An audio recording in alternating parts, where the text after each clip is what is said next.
जिंदगी के आईने में सभी श्रोताओं को असीम सक्सेना का नमस्कार। जिंदगी सांसों की सरगम पर एहसासों की रवानी, कुछ पाने कुछ खोने की कहानी। समय इंसान को बहुत कुछ देता है, बहुत कुछ हाथों से फिसल भी जाता है। जिंदगी में एक वक्त ऐसा भी आता है जब हम कुछ पल ठहरते हैं, जिंदगी के आईने में बीते हुए लम्हों को निहारने की कोशिश करते हैं। ऐसे में लबों पर कभी मुस्कुराहट थिरकती है तो कभी आंखों की कोर से आंसू भी झांकते हैं। ये आईने से अकेले में गुफ्तगू क्या है,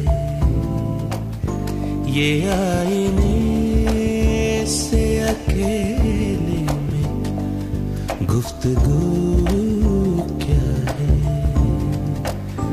जो मैं नहीं हूँ तो फिर तेरे रूबरू क्या है, ये आईने से अकेले में गुफ्तगू क्या है।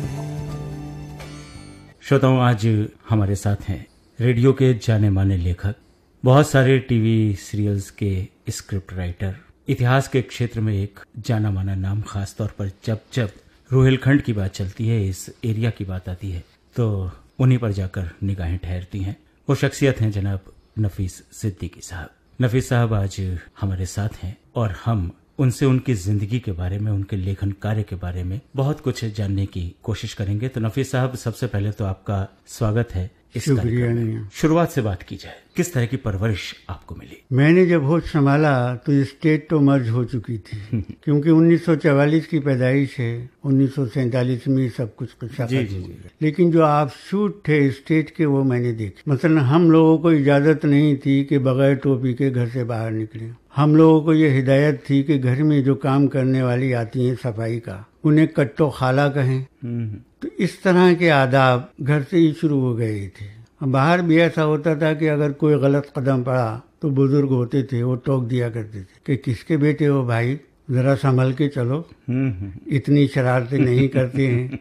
तो इस तरह से हर कदम पर एक रहनुमाई हम लोगों को मिलती रही। उसके बाद यही जमाना आ गया कि जब हमारे हिंदुस्तान की तालीम का सिलसिला हुआ। जी। बेसिक स्कूल, टाट पट्टियाँ, हाथ में एक लिखने वाली तख्ती होती थी, फिर पिंडोल भिगोया, उसमें पानी डाला, कलम दवा तैयार हुआ और इस तरह से ये तालीम का सिलसिला शुरू हो गया। आगे बढ़ते बढ़ते हाई स्कूल हो गया। अच्छा स्कूल था हामिद स्कूल, जहाँ अच्छे ही बच्चे पढ़ा करते थे। शाम हुई, स्पोर्ट्स में चले गए, कोई हॉकी खेल रहा है, कोई वॉलीबॉल खेल रहा है। ये एक डेली प्रैक्टिस थी जो हम लोगों को करना पड़ती थी। उस्ताद ऐसे कि जब इम्तिहान का जमाना आया तो वो कहा करते थे, अरे खेलते रहोगे, पढ़ोगे भी या नहीं? हाँ साहब पढ़ेंगे, शाम को घर आ जाना। अच्छा। लिहाजा उनके घर पहुंच गए। कोई मैथमेटिक्स पढ़ा रहा है, कोई बायोलॉजी की दे रहा है, नो ट्यूशन एट ऑल। तो इस तरह से ये मालूम होता था कि ये हमारे बाप हैं। उस जमाने में भी मिड डे मील हुआ करता था, कोई ऐसी योजना नहीं थी, कोई ऐसी बात नहीं थी, लेकिन निहायत साफ सुथरा, बड़े इज्जत से हम लोग खाते थे, खेलते थे। ये एक सिलसिला हाई स्कूल के बाद चला गया। फिर मुरादाबाद चले गए, केजी के कॉलेज में पहुंच गए, वहाँ पढ़ते रहे। अलीगढ़ यूनिवर्सिटी चले गए, वहाँ एडमिशन ले लिया। वहाँ ये देखा कि कोई माहौल ऐसा नहीं था कि जिसमें म्यूजिक हो, स्टेज हो, उसको भी छोड़ के चले गए। मन नहीं लगा। लखनऊ चले गए, वहाँ एडमिशन ले लिया, उसे भी छोड़ दिया। फिर सोचा कि लाओ कुछ और करो, तो फिर वहाँ से फाइन आर्ट्स में एडमिशन ले लिया। अच्छा। डिप्लोमा कर लिया फाइन आर्ट्स में, पेंटिंग की तरफ तबीयत हो गई। फिर सोचा कि ये कोई बात नहीं बन रही है, कम से कम जिंदगी गुजारने का कोई तरीका तो हो। दिल्ली यूनिवर्सिटी चले गए, वहाँ पर मिडिवल हिस्ट्री में एडमिशन लिया, वहाँ से एमए किया। लेकिन मालूम हुआ कि ये एमए कोई काम की चीज नहीं है। लिहाजा घर वालों ने कहा कि भाई जामिया मिलिया जाओ। वो एक ऐसा इंस्टीट्यूट था कि जहाँ पर तालीम भी थी और तरबियत भी थी। जी। ऐसे उस्ताद थे कि जो हमें जिंदगी गुजारने का तरीका बताया करते। मसलन हमारे उस्ताद थे एक प्रोफेसर मुजीब, वो ऑक्सफोर्ड के पढ़े हुए थे। इसी तरह वो तमाम रिवायात जो ऑक्सफोर्ड की हुआ करती थी वो हमें रखना पड़ती थी उनके क्लास में। खास तौर से उनकी हिदायत थी कि देखो बेटा, B objective not subject. Subject के लिए पढ़ना है तो तुमको कुछ नहीं मिलेगा। इसी तरह से वो कहा करते थे कि there is great difference between truth and fact. तो फैक्ट्स को ढूंढो जो ट्रूथ के नीचे ही आपको मिलेगा। तो मालूम हुआ कि नहीं, ये बात सही है। सच्चाई में फर्क है, हकीकत में फर्क है। हर चीज जो हम देख रहे हैं वो सच्ची तो हो सकती है लेकिन वो हकीकत नहीं हो सकती। तो ये वो ट्रेनिंग थी जो हमको इब्तिदाई से दी जाती। अच्छा, आपने नौकरी कहाँ? नौकरी मैंने नहीं की, यूं समझो। अच्छा, एक शेर मैं सुनाई देता हूँ। क्या पूछते हो हाले दिलेदार है अदा, आवारगी में हमने जमाने की सैर की। क्या बात है। इस आवारगी ने ना कहाँ कहाँ घुमाते फिरे। अब दिल्ली का माहौल ऐसा था कि जहाँ स्टेज था जी, बड़े बड़े लोग थे वहाँ पे। बलवन गार्गी, रईस मिर्जा, कुक्खू माथुर, हबीब तनवीर, बहुत बड़े बड़े नाम हैं। तो ये नाम थे कि इनके साथ जुड़े रहे। कहीं किसी का स्टेज हो रहा है तो वहाँ पर चले गए। कभी अलकाजी थे उनके चले गए, कैसे रिहर्सल हो रही है, क्या हो रहा है। उसी जमाने में एक कल्चरल विंग था, बल्कि यूं कह सकते हैं कि यूथ विंग पार्टी का। और प्रोफेसर हिरेन मुखर्जी थे, भूपेश गुप्ता थे। हफ्ते में एक एक क्लास लेते थे वो दोनों। तो वो हमें सब समझाया करते थे कि भाई किस तरह से सोशलिज्म को लाना है, क्या करना है। एक वाकया उस जमाने का मुझे बहुत अच्छा लगा कि एक एमपी थे इधर शाहजहांपुर, वो भी बैठे हुए थे उस दिन। तो जब ये हमें बता रहे थे कि सोशलिज्म क्या है, रेवोल्यूशन किस तरह लाया जा सकता है, तो आखिर में कहने लगे, रे भूपेश, इन बच्चों को क्यों बहका रहा है। ये हिंदुस्तान है, बहुत बदल चुका है। इनको जेल में बंद कर दो और ये अब 20 दिन के बाद ये भूखे आएंगे तो ये क्रांति नहीं लाएंगे, बल्कि जहाँ रोटी दिखाई देगी वहाँ ये हाथ फैला देंगे। तो इसलिए क्रांति का ख्वाब छोड़ दो। तो मालूम हुआ कि भाई ये रास्ता भी बुरा है। फिर रेडियो स्टेशन से प्रोग्राम शुरू हो गए लखनऊ से। उस जमाने में ये स्टूडियो नहीं था जहाँ हम बैठे हुए। पहला प्रोग्राम आपने रेडियो से कौन सा दिया? ये मुझे याद नहीं, एक याद आता है जो फीचर था लखनऊ से हुआ था। अच्छा, और उस जमाने में उसके 25 रुपए मिले थे। फीचर आपने रेडियो के लिए लिखा था? हाँ, नई किरण मुझे याद आया। अच्छा, तो मुझे उस पर गर्व है आज भी कि लखनऊ से हुआ था फीचर। किस पृष्ठभूमि पर आधारित था वो? मेरे ख्याल से वो यूथ के ऊपर था। और मुझे याद होता है कि मैंने उसमें शाहिर की एक नज्म है, उसमें उन्होंने हिंदुस्तान में जो भी क्रांति आ रही थी, क्रांति क्या आ रही थी, एक तब्दीली आ रही थी जब ब्रिटिशर यहाँ आ गए थे और गांवों पर उसका असर पड़ रहा था, जिसमें यह है कि पनहारियां पनगढ़ छोड़ गईं जी जी, और मुलायम धरती पर बूटों के खराशें पड़ने लगीं। उसमें आखिर में एक बात वो कहते हैं स्टूडेंट से नहीं बल्कि नौजवानों से, कि बहुत दिनों से है ये मशगला सियासत का कि जब जवान हों बच्चे तो कत्ल हो जाएं। बहुत दिनों से है ये खप्त हुक्मरानों को कि दूर दूर के मुल्कों में कैद हो जाएं। असल में तो इसी शेर पर वो आधारित था नई किरण की दिशा ये है हमारे चलने की। नफीस साहब, पूरी जिंदगी में आपने बहुत सारे लोगों को पढ़ा भी है और बहुत सारे लोगों ने आपके दिलो दिमाग पर अपना असर भी डाला है जी। तो आप किससे सबसे ज्यादा प्रभावित रहे? किसको पढ़ना आपके दिल को बहुत सुकून देता था? देखिए, मुख्तलिफ एस्पेक्ट हैं हर राइटर के और उनको हमने गुरु भी मान लिया।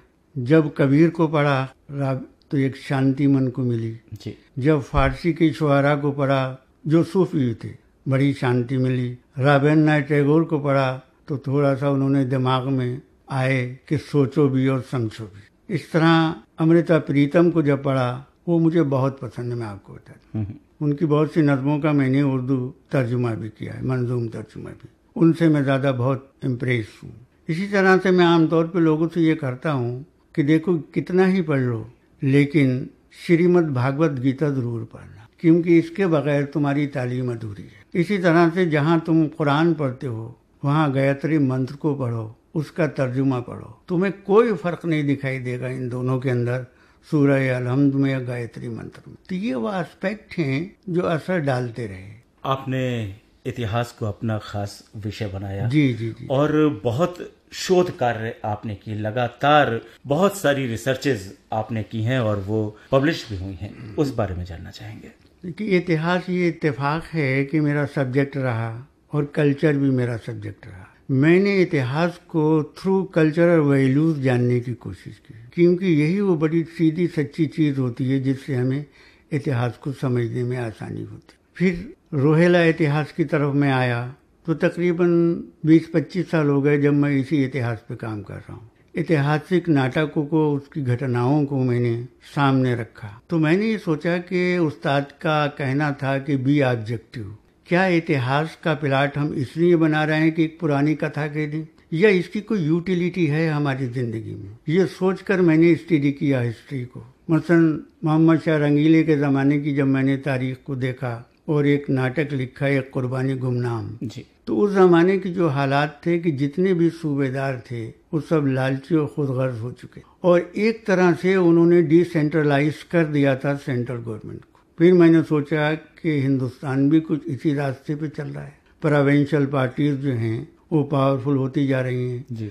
सेंटर कमजोर हो रहा है, गिव एंड टेक सब शुरू हो चुका है। तो क्या हम इस नाटक के माध्यम से ये बता सकते हैं? उस नाटक के माध्यम से मैंने ये बताना चाहा कि आज हिंदुस्तान की सिचुएशन पॉलिटिकल बिल्कुल ऐसी ही है कि जैसे मोहम्मद शाह के ज़माने में हुई। 1739 में एक विदेशी आया था, नादर शाह, जिसने हिंदुस्तान को लूटा, कत्ल गारत की और दौलत लेके चला गया। उससे पहले भी महमूद गजनवी आया, एक डाकू जिसने यहाँ की दौलतों को लूटा और हिंदुस्तान से चला गया। तो हम क्या सबक दे सकते हैं इस नाटक के माध्यम से? तो उसमें सबक यही था कि जो सिचुएशन मोहम्मद शाह के ज़माने में थी आज भी वही है। अगर हमारा सेंटर सतर्क न हुआ तो हिस्ट्री में रिपीट इट्सेल्फ। इसी तरह से जब मैंने नाटक लिखा वाजिद अली शाह पर, उस नाटक के अंदर मैंने जब उनको पढ़ा तो मैंने ये पाया कि 13 लाख रुपए सालाना की ऑफर दे रही थी ब्रिटिश गवर्नमेंट कि आप दीवानी और फौजदारी के इख्तियारात हमें देते, और इसके अलावा तमाम जो बेगमात थीं और उनकी रिश्तेदार थीं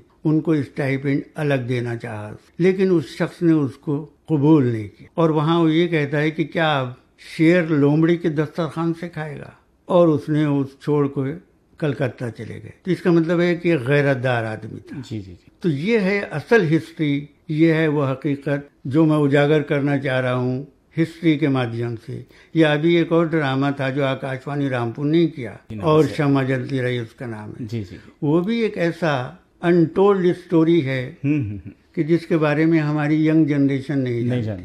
उस क्रांति में एक तवाइफ का आना, एक जनानी फौज बना लेना, फिर 187 अंग्रेजों को औरतों को शूट करना और उसका कन्विक्शन होना और सूली पर चढ़ जाना। नफीस साहब, आपने ऐतिहासिक पृष्ठभूमि पर बहुत सारे नाटक लिखे हैं जो रेडियो से तब से प्रसारित हो रहे हैं जब से रेडियो से ड्रामा प्रोडक्शन शुरू हुआ है जी। सामाजिक विषयों को भी आपने लिया है अपने नाटकों में। ऐसे कौन कौन से नाटक आपके जहन में है? देखिए, एक नाटक रहा, ये जो शेर होते हैं और दोहे होते हैं ये हमें प्रोवोक करते हैं कि हम इस पे प्लाट बनाएं।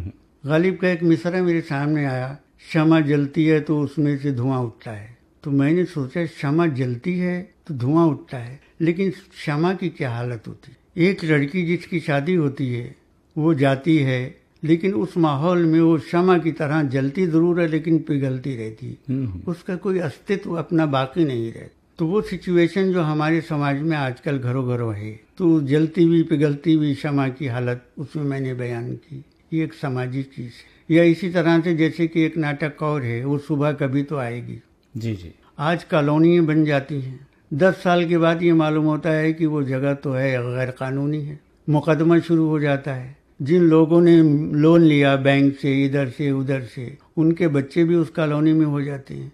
ये पता नहीं चलता मुकदमे का फैसला कब हो, लेकिन बच्चों को भी ख्वाबों में ये दिखाई देता है जैसे बुलडोजर आ रहे हैं और हमारी ढाई दे रहे हैं बिल्डिंग को। सारा माहौल उस शांति वन का अशांति में बदला हुआ है। ये आज का टॉपिक। नफीस साहब, आपने तो वो दौर भी देखा जब नाटक स्टेज होते, आपके बहुत सारे नाटक स्टेज हुए जी जी। और धीरे धीरे ये परंपरा कहीं खो गई। अब नाटकों का मंचन बहुत कम मिलता है, हम भूलते जा रहे हैं अपनी उस रिवायत को। तो आपको क्या लगता है कि एक न दिन ऐसा आएगा कि नाटक कहीं खो जाएंगे? नाटक तो नहीं खोएंगे। पहली बात तो मैं ये बता दूं, नाटक जिंदा है, लेकिन वो जिंदा है अब दिल्ली में और बॉम्बे में जी जी होते हैं, बड़े शहरों में।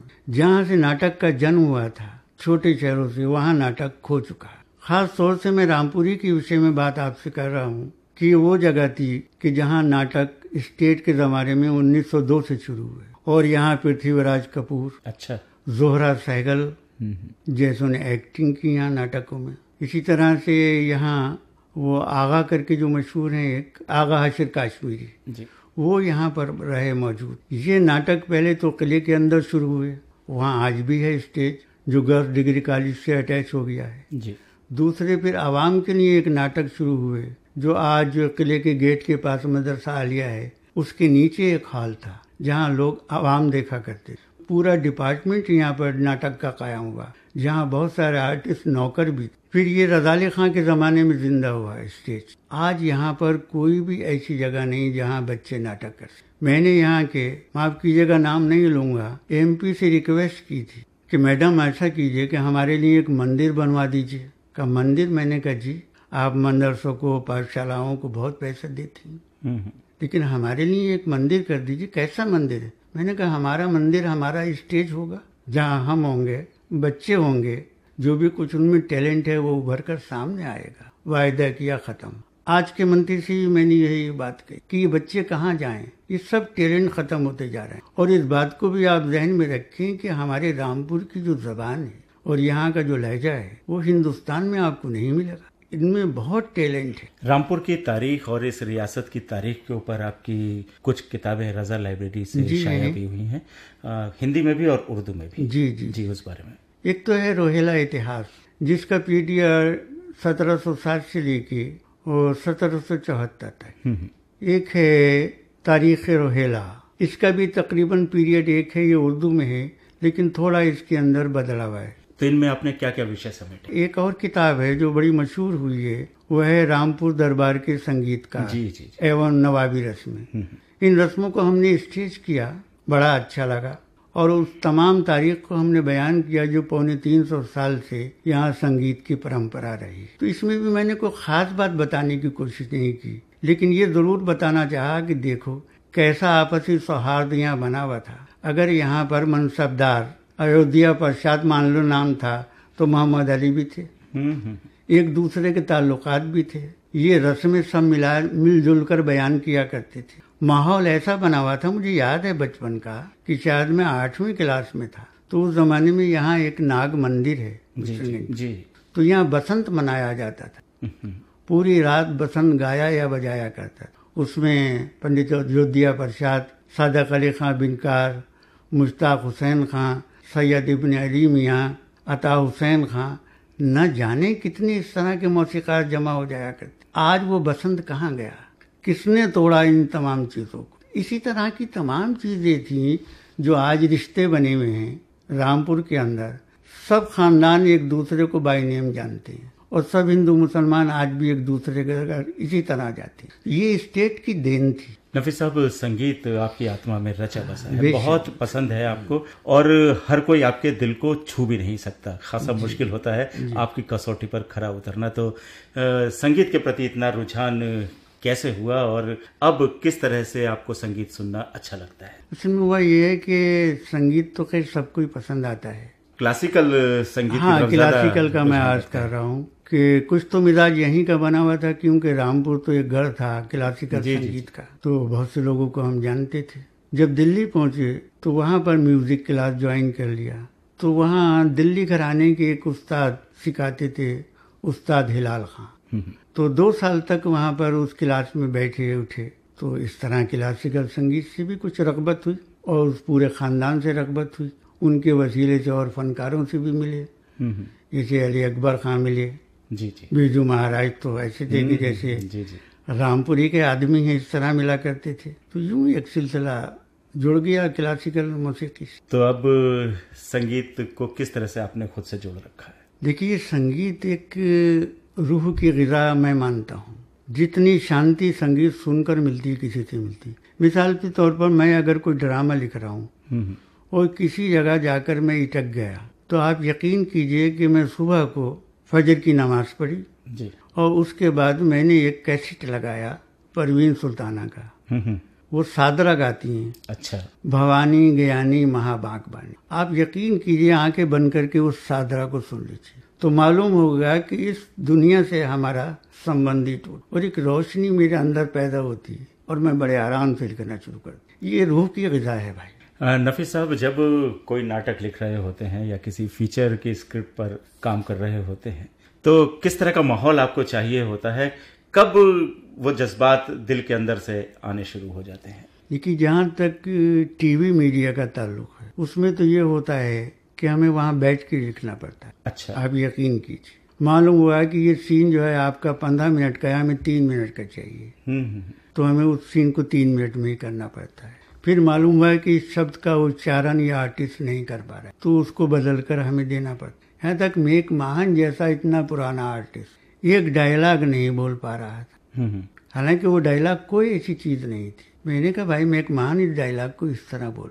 एक मशहूर आर्टिस्ट, वो भी बॉम्बे की है, मैं नाम नहीं बताना चाहूंगा, सिर्फ इतना डायलॉग था उनको, मेरे माथे पर हवा की उंगलियों ने बेसरो समानी लिखती, जिल्ले इलाही कनीज अपनी रेशमीन कफनी में खुश है। इस तरह के डायलॉग नहीं अदा हो पा रहे। बात यह है असल में कि डायरेक्टर हो या आर्टिस्ट हो, कल्चर को पढ़ना नहीं चाहते। मिसाल के तौर पर अगर आप मुगलिया पीरियड का कोई ड्रामा ले लीजिए तो एक भाषा तो वो होगी कि जो हमें शहंशाह के मुंह में देना होगी, जिल्ले इलाही उसे बोलेंगे जी। दूसरी होगी उनकी बेगम की। तो अब बेगम किस तरह से एड्रेस करेंगी, आलिजा कहेंगी या जिल्ले इलाही कहेंगी जी जी। दूसरी भाषा मनसबदारों की, कोर्टियर की होगी, खादिमों की होगी। तो 6-7 भाषाओं का हमें अलग अलग प्रयोग करना पड़ता है एक ही नाटक में। It is very difficult one. Nafi साहब, आपने रेडियो के लिए बहुत सारा काम किया है जी। क्या आपने महसूस किया है रेडियो के लिए लिखते हुए?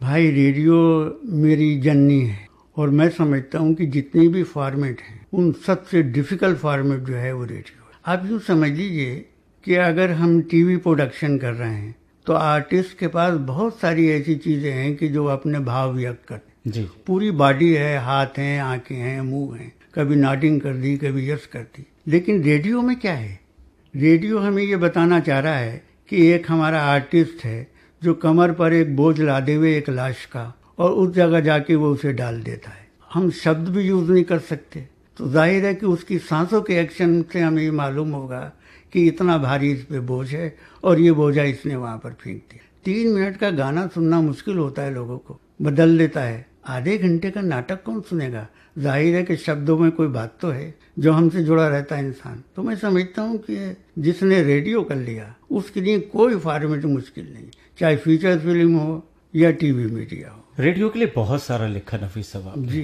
जिगर मुरादाबादी पर भी सीरियल लिखा, अमीर खुसरो साहब पर भी लिखा, सरजमीन रुहेलखंड भी लिखा, और भी बहुत सारे नाम हैं। आपके दिल के सबसे करीब कौन सा है? अगर सच पूछिए तो अभी जो आपने किया है अमीर खुसरो, वो मुझे सबसे ज्यादा पसंद। उसमें जिन बातों का आपने लिहाज रखा हिस्टोरिकली, मिसाल के तौर पर वही कंपोजिशन होंगी, उसी राग में गाई जाएंगी, वही साज होंगे जो हजरत अमीर खुसरो के ज़माने में मौजूद थे। एक और नाटक मुझे बहुत पसंद है जो मैंने खलील जिब्रान का जो कंट्रीब्यूशन है लिटरेरी और उनकी लाइफ, वो दिल्ली रेडियो स्टेशन से हुआ था, वादी कादिशा। अच्छा, मुझे बहुत ही पसंद है। प्रोडक्शन भी बहुत अच्छा था, स्क्रिप्ट भी बहुत अच्छा। बाकी तो ये शोध का काम आप लोग मेरे सुपुर्द करते रहते हैं, अब आपने दे दिया।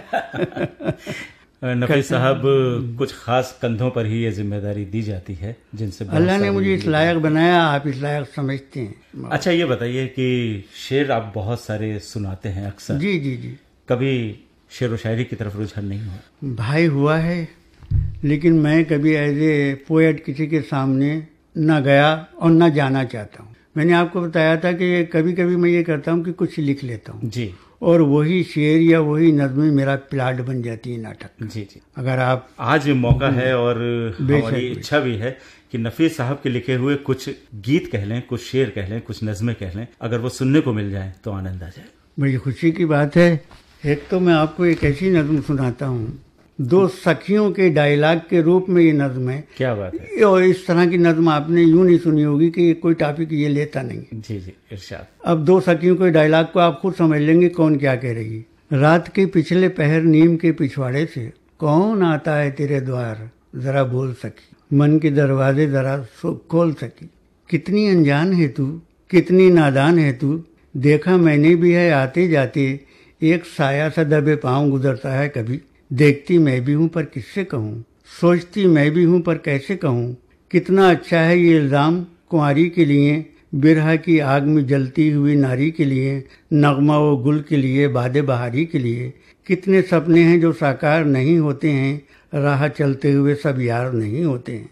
मान लेती हूँ तेरी बात, मगर कुछ तो बता। यूं समझ ले कि जो एक साया गुजरता है, कभी दिल धड़कता है, मेरा नींद भी उड़ जाती है, करवटें लेते मेरी रात गुजर जाती है, मेरा अंग अंग फड़कता है, शहर जाता है, वो मेरे द्वार से खामोश गुजर जाता है। फिर बता कौन है वो और कहाँ जाता है? तूने देखा है मेरे घर के करीब एक बूढ़ा जो व्यापारी है, कुछ दिनों पहले वो एक दुल्हन को अपने डोले में बिठा लाया था।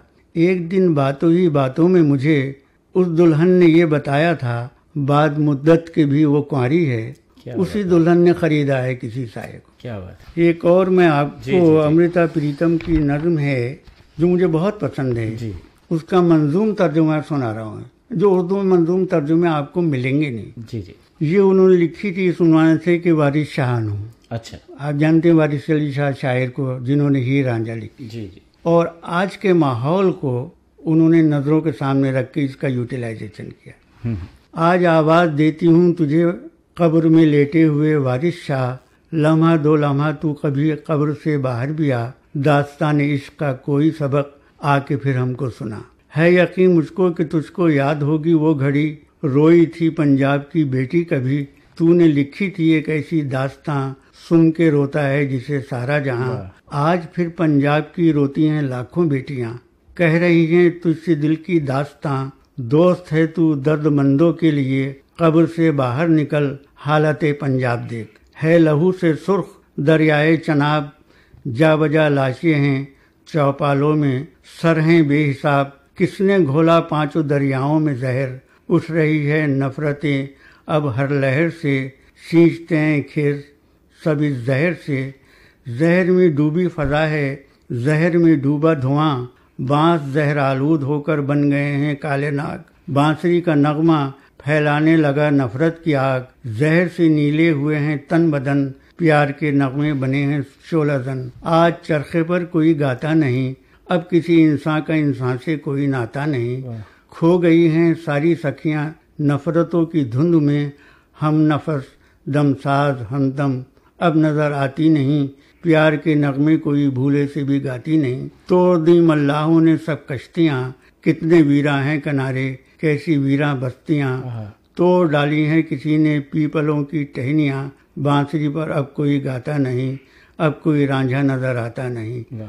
आसमां से खून बरसता है वहाँ, रहमतों की होती थी बारिश जहाँ। क्या बात है। हीर क्यों खामोश है अब, गीत क्यों गाती नहीं, क्यों उदासी चार सू है कोई शय भाती नहीं, हीर क्यों खामोश है अब, गीत क्यों गाती नहीं, हैं अंधेरे हर तरफ वीरान हैं आबादियाँ, अब मदारों पर हैं रोती इश्क की शहजादियाँ, आज सब कैदू बने हैं घूमते, कोई वारिस शाह अब इनमें नहीं, मैं कहाँ से ढूंढ कर अब लाऊं वारिस शाह को। आज आवाज देती हूँ तुझे कब्र में लेटे हुए वारिस शाह, लम्हे दो लम्हे के लिए कब्र से बाहर भी आ, दास्तान इश्क का कोई सबक आज हमको फिर सुना। क्या बात है। यकीनन दिल में गहरे तक उतर जाने वाली ये आपकी नज़्म है और नफी साहब बहुत खूबसूरत लफ्ज़ों में आपने इसका तर्जुमा किया है।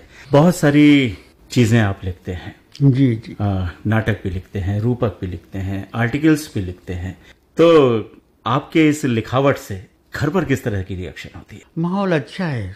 आपको मैं आज बता रहा हूँ कि मेरी बीवी भी लेखिका हैं। अच्छा। उन्होंने एक बार झलकी भी लिखी जो रेडियो से हुई। अच्छा। बच्चों के लिए लिखती हैं, एक किताब भी उनकी छपी थी उर्दू एकेडमी लखनऊ की तरफ से, और उनको उस जमाने में 13,000 रुपए का अवार्ड भी मिला था। पोस्ट ग्रेजुएट हैं, माहौल ऐसा पूरी सपोर्ट मिलती है। तो उन्होंने बस इतना ही मुझसे कहा था कि मैं सर्विस तो नहीं करूंगी, सिर्फ बच्चों की तरबियत करूंगी। क्या बात। और उसने अपनी सारी जिंदगी बच्चों की तरबियत में लगाई। आप उस तरफ से बिल्कुल बेफिक्र रिटन वर्क आपका चलता है। फीडबैक मुझे मिलता है। अच्छा। और जब तक आप यकीन कीजिए कि अगर बीवी दमसाज और हमनवा नहीं है, कोई लेखक कुछ नहीं लिख सकता। अपने बच्चों के बारे में थोड़ा सा बताइए। मेरे बच्चे माशाल्लाह अच्छे हैं, एक तो इसी मीडिया में है, पब्लिसिटी में जी, MBA करके वो चला गया था और बड़ी फर्म में दिल्ली में वो रहता है। दूसरा बच्चा मेरा इंजीनियर है, जद्दे के अंदर है। अच्छा। एक लड़की उसके है, एक लड़का उसके। अब बच्चों को भी इसी तरह के कल्चर का शौक है? वो पढ़ते हैं, मेरे लिए किताबें लेके आते हैं। क्या बात है। आप उनसे किसी के बारे में पूछ लीजिए, चाहे वो शेक्सपियर हो, अमृता हो, रवींद्रनाथ टैगोर हो। इवन मैंने उन्हें कहा कि बेटी ये किताब रखी, इन्हें लेते जाओ। श्रीमद् भागवत गीता मैंने पढ़वाई। मैंने उन्हें एक दिन सुनाया, मैंने कहा इसके अंदर तुम्हें जिंदगी की बहुत सी चीजें मिलेंगी। आज मैंने कहा आप देखिए कि दुनिया के अंदर मुसलमान जिस परेशानी में डूबा हुआ है, उसको ये समझ में नहीं आ रहा है कि मेरे लिए रास्ता कौन सा अच्छा है। तो इसी गीता ने आपको 3 रास्ते दिखाए। आपको नजात की तलाश है, उन्हें मुक्ति की तलाश है, किसी को सल्वेशन की तलाश है, किसी को निर्वाण की तलाश है। आपको ये बताती है गीता कि आप कर्म के जरिए रास्ता पा सकते हैं, बेशक आप ज्ञान के जरिए रास्ता पा सकते हैं, और आप एक तीसरा रास्ते के जरिए भी आपको मुक्ति मिल सकती है, चाहे एकांत में बैठ के पालो। ये तीनों रास्ते, आप जो रास्ता चूज करेंगे आपको नजात की तरफ ले जाएगा। आपका रूटीन क्या रहता है? कितने बजे सुबह होती है और कितने बजे रात ढलती है? भाई इसमें ऐसा होता है कि अगर मूड बनाए आदमी का, सुबह 5 बजे तक उठे, फिर जरा आसमान को देखा, छत पे टहले, कुछ फूलों को देखा। मुझे तो आप यकीन कीजिए कि ऐसा लगता है कि फूल, ये कलियों की चटकने की भी आवाज मेरे कानों में आ रही है। वाह। नमाज पढ़ ली और उसके बाद सो गए। दिन के 12 बज गए इसी तरह से। जी जी। कभी ये होता है कि जल्दी सो गए, तो कोई खास रूटीन मेरे ख्याल से होता नहीं है लेखकों का। ये सब कहने की बातें, मूड पे डिपेंड करता है। मूड क्या जरूरत पर होता है।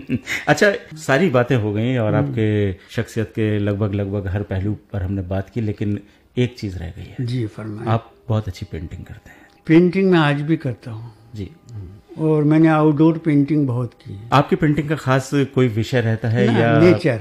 अच्छा, नेचर, ओनली नेचर। जी। आप यकीन कीजिए नेचर मुझे इस तरह से पसंद है कि मैं जब एक शूटिंग में था अल्मोड़े में, तो वहाँ बालकनी थी और वो जिस जगह वो होटल ना है उसकी लिफ्ट नीचे को चलती है, ऊपर को नहीं। अच्छा। तो उस बालकनी में से आप बैठ के पूरी वैली को देख सकते। बैठा रहता था, जैसे मैं कहता हूँ ये हवा सरगोशियां कर रही है, जी जी, छेड़ रही है, कलियों को गुदगुदा रही है कि तुम खिलो।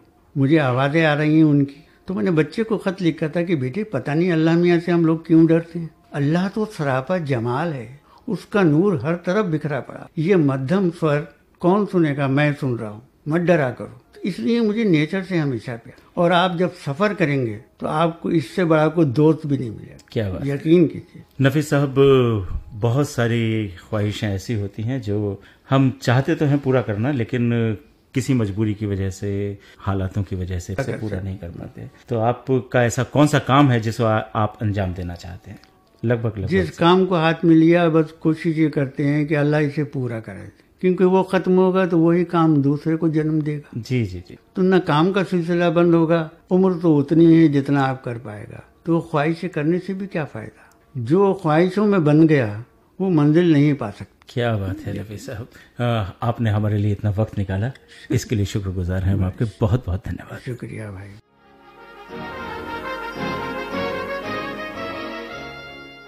श्रोताओं, ये थी जिंदगी के आईने में कार्यक्रम की आज की कड़ी। अगले अंक में फिर हमारे साथ होगी एक और शख्सियत। तब तक के लिए असीम को आज्ञा दीजिए। नमस्कार।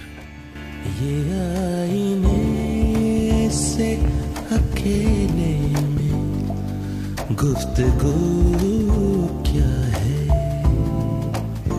ये आईने से अकेले में गुफ्तगू क्या है?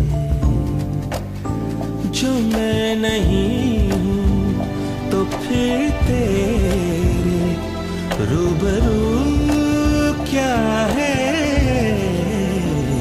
ये आईने से अकेले में गुफ्तगू